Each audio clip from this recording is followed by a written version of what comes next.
Good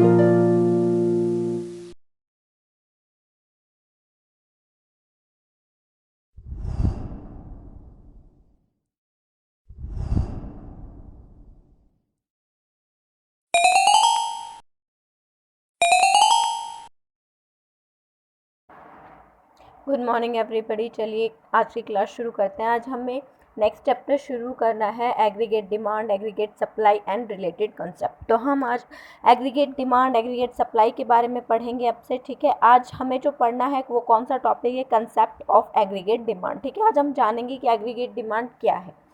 ठीक, कुछ points हैं जो एग्रीगेट डिमांड के बारे में आपको जानना ज़रूरी है, मैं वो बता देती हूँ।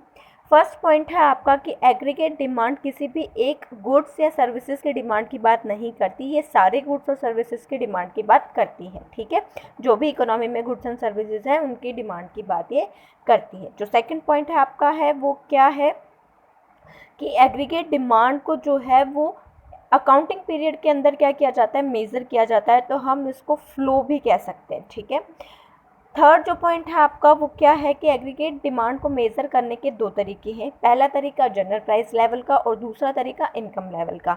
जब हम जनरल प्राइस लेवल से चलते हैं तो हम देखते हैं कि प्राइस और डिमांड में नेगेटिव रिलेशन होता है, क्योंकि किसी भी गुड का अगर हम एग्जांपल लें तो किसी भी गुड का अगर प्राइस बढ़ेगा तो उसकी डिमांड कम होगी, तो इसलिए ये नेगेटिव रिलेशन रखते हैं।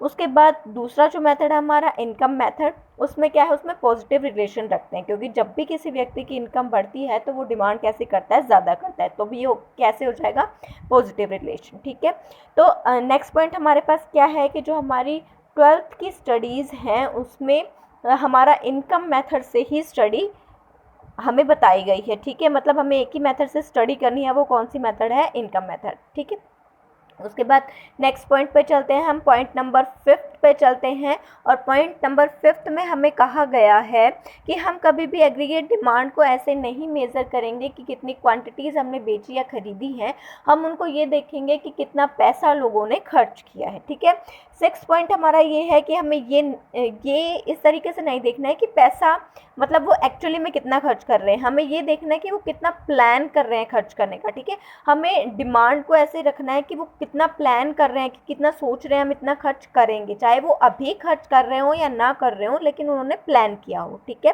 तो ये है हमारी aggregate demand. Okay, thank you.